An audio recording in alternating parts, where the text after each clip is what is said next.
Hello students, welcome to Adi Pathshala. Today we are going to discuss triangle part 3 of class 9. ठीक है, अब इसके पहले हम लोगों ने SAS congruency rule and ASA angle side angle congruency rule पढ़ा था. Today we are going to discuss hard questions of exercise 7.1. ठीक है, ध्यान दीजिएगा इस चीज़ पे. और जैसे हम लोग यहाँ पर क्वेश्चन नंबर 2 से स्टार्ट करने जा रहे हैं. तो अगर जो भी क्वेश्चन यहाँ नहीं बताए गए हैं, अगर वो नहीं आते हैं आपको, then you can comment it, we will make a separate video for that. तो चलिए बिना देर के स्टार्ट करते हैं. क्वेश्चन नंबर सेकंड में बोला गया है कि एक ट्रायंगल है एक क्वाड्रिलेटरल ABCD, ठीक है, जो कि उसके डायगोनल्स दिए गए हैं, जो मतलब एक कंबाइंड ट्रायंगल के फॉर्म में भी ये दिख रहा है. अब जो उसने कहा है उसे बस समझो आप कि AD is equal to BC, this AD is equal to BC and angle DAB means angle DAB this one and this one, ये दोनों इक्वल हैं. ये उसने कंडीशन लगाई हुई है. ठीक है, अब आप क्या करोगे, उसने क्या क्या बोला है प्रूफ करने को. देखो कि ट्रायंगल ABD मतलब ये वाला पूरा ट्रायंगल और ये वाला जिसमें ये ओवरलैप्ड है, ये दोनों में आ रहा है. ठीक है, अगर इस पॉइंट को O मान लेते हैं तो AB एंड O ये पूरा का पूरा ट्रायंगल दोनों में आ रहा है. ठीक है, तो एक चीज़ ये हो गई. पहला आपको इसे कॉन्ग्रुएंट प्रूफ करना है. सेकंड में BD is equal to AC ये प्रूफ करना है. And third angle ABD is equal to angle BAC मतलब कि ये वाले एंगल को इस वाले एंगल की इक्वल प्रूफ करना है. ठीक है, तो भाई ये चीज़ें तभी पॉसिबल हैं जब ये दोनों triangle this one and this one दोनों के दोनों कॉन्ग्रुएंट प्रूफ हो जाएं. ठीक है, तो या तो आप इसका सेपरेट फिगर अपने दिमाग में बैठा सकते हो तो बैठा लो आइडिया लगा करके, इमेज आपको खुद से सोचनी होगी. और नहीं तो यहाँ पर एक उसका सॉल्यूशन है कि आप जो ये वाली साइड है इसको भी कुछ देर के लिए हटा दो. ठीक है, ये अपनी ईज़ के लिए आपको करना है. ठीक, अब यहाँ पर आप क्या करेंगे देखिए, in triangle DAB and ABC BAC, in triangle DAB and BAC this one. ठीक है, दोनों में देखो जो AD और BC है वो पहले ही गिवन है. ठीक, BA एंड AB ये जो लाइन है वो इस ट्रायंगल में भी कॉमन है, इस ट्रायंगल में भी कॉमन है, तो कॉमन से इक्वल हो जाएंगे. And angle DAB means this angle full and this angle full ये दोनों भी गिवन था. तो by SAS congruence rule triangle DAB और ट्रायंगल BAC आपस में कॉन्ग्रुएंट होते हैं. ठीक है, सेकंड में दोनों में आप CPCD अप्लाई करके ये बात प्रूफ कर सकते हैं कि ये चीज़ इक्वल है. भाई BD is equal to AC, this BD ये diagonal and this diagonal same हो गए क्योंकि करस्पॉन्डिंग अगर आप इन ट्रायंगल को सेपरेट करोगे तो करस्पॉन्डिंग फॉर्म में समझ में आने लगेंगे. एंड एंगल ABC भाई ये ट्रायंगल में ये जो छोटा वाला है जो दोनों में कॉमन है, तो जाहिर है कि ये वाला पार्ट CPCD से सेम हो जाएगा. ठीक है, तो यहाँ से तीनों चीज़ें हमारी प्रूफ होती हैं. ठीक है, अब इसके बाद हम लोग नेक्स्ट क्वेश्चन पे आते हैं. चलिए देखिए क्वेश्चन नंबर 4 है. NCERT क्वेश्चन नंबर 4, उसमें क्या पूछा है, उसने कहा है कि दो लाइंस का पेयर है, PQ लाइंस जो पैरेलल हैं और LM पैरेलल है, ये अपने इंटरसेक्शन से क्वाड्रिलेटरल फॉर्म कर रही हैं या एक फॉर्मेशन जनरेट कर रही हैं, आप समझो. ठीक है, ABCD बना रही हैं. करना क्या है, ये बात कह दी गई है, बीच में एक लाइन दे दी गई है AC. प्रूफ करना है हमें कि ट्रायंगल ABC मतलब this one is congruent to ADC या CDA, जो भी कहना चाहो.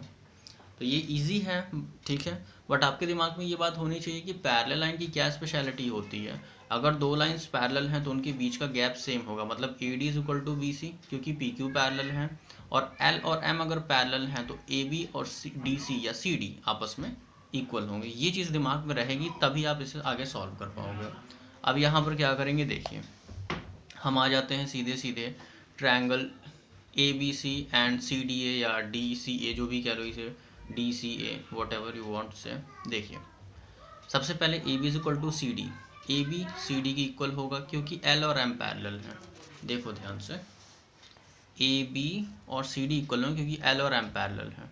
ठीक, एंड AC और CA दोनों में कॉमन है, ये तो कॉमन से इक्वल हो गई.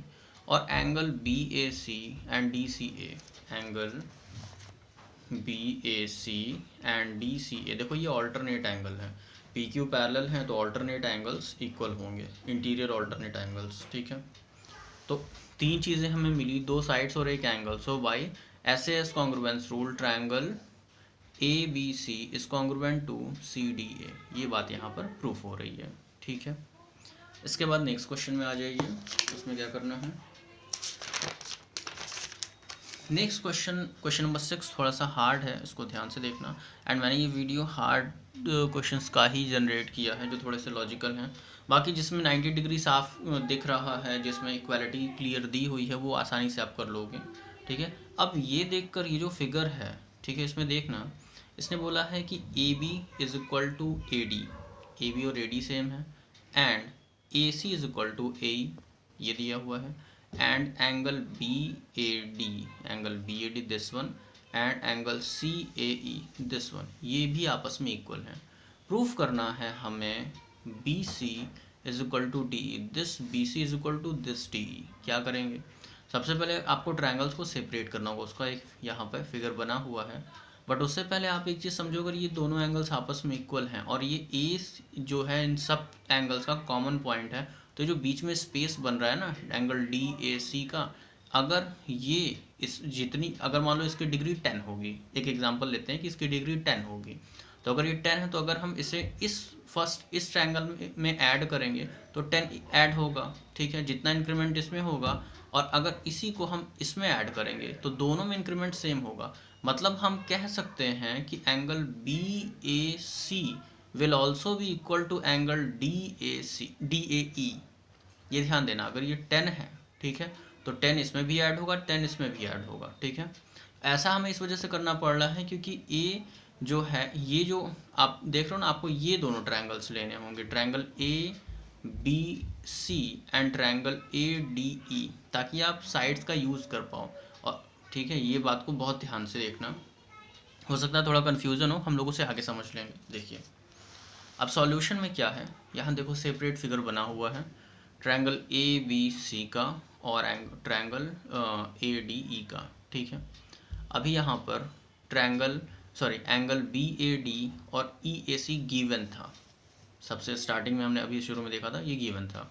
अब आप यहाँ पे क्या करो, वो जो हल्का वाला बोला था ना कि जो 10 डिग्री का है, ठीक है, वो 10 डिग्री का नहीं है, उसको अज्यूम किया था 10 डिग्री का है, तो आप इसको इसमें और इसमें दोनों में ऐड करो। ठीक है, दोनों में इक्वली ऐड करेंगे तो इक्वेशन पे कोई फ़र्क नहीं पड़ेगा। जब भी हम इन दोनों को ऐड करेंगे, देखो एंगल BAD में DAC ऐड किया और EAC में भी DAC ऐड किया, ध्यान से समझिएगा। जब दोनों को मिलाओ आप, एंगल BAD प्लस DAC, तो मिल करके एंगल BAC बनेगा। ठीक है, और इसको ऐड करोगे तो एंगल देखो एंगल DAE बनेगा, अगर हम इनको ऐड करते हैं तो हमें यहाँ पर एक नई चीज़ समझ में आ रही है कि एंगल BAC और DAE आपस में इक्वल हैं। ये बात प्रूफ होती है, आप इसे क्वेश्चन नंबर 1 मान लो। ठीक है, प्रूफ्ड यहाँ इस वजह से लिखा हुआ है क्योंकि कुछ बच्चों को प्रॉब्लम हो सकती है समझने में कि इसका यूज़ क्या है। ये इस प्रूफ का यूज़ हम आगे करेंगे। ठीक है, ये गिवन नहीं है, ठीक है, ये प्रूफ किया गया है। चलिए, अब आपको इन्हें कॉन्ग्रुएंट प्रूफ करना है ताकि CPCT अप्लाई करके हम BC और DE को इक्वल कर सकें। देखिए बहुत ध्यान से समझिएगा। अब यहाँ पर भाई AB AD की इक्वल है, ये गिवन था, AC और DE AE इक्वल है, ये गिवन था। और फर्स्ट इक्वेशन से हमने देखा था कि एंगल BAC और DAE ये दोनों भी इक्वल हैं, तो by SAS congruence rule triangle BAC is congruent to triangle DAC। I hope ये क्वेश्चन आपके समझ में आ रहा हो। ये कॉन्ग्रुएंट प्रूफ हो गए, और जैसे ही कॉन्ग्रुएंट प्रूफ हो जाते हैं तो करस्पॉन्डिंग पार्ट्स को हम इजीली इक्वल कर सकते हैं। So we can say BC is equal to DE by CPCT। ठीक है, CPCT क्या है, corresponding parts of congruent triangles are always equal. ठीक है, तो इसी के साथ आज का वीडियो हम ख़त्म करते हैं। इसके आगे की वीडियोस में कुछ आगे के टर्म्स हैं जिन पर हम बात करेंगे। ठीक है, एंड अगर कोई क्वेश्चन नहीं समझ में आता है तो आप उसका नंबर लिख देना, एक्सरसाइज का नंबर। ठीक है, अगर मैं वीडियो बना रहा हूँ तो उसमें एक सेपरेट वीडियो अलग से डाल दूँगा, सॉरी एक क्वेश्चन उसको भी बता दूँगा। ठीक है, so thanks for watching my video and चलिए इसे ओवर करते हैं। जय हिंद। प्लीज़ कीप स्टडिंग, पढ़ते रहिएगा।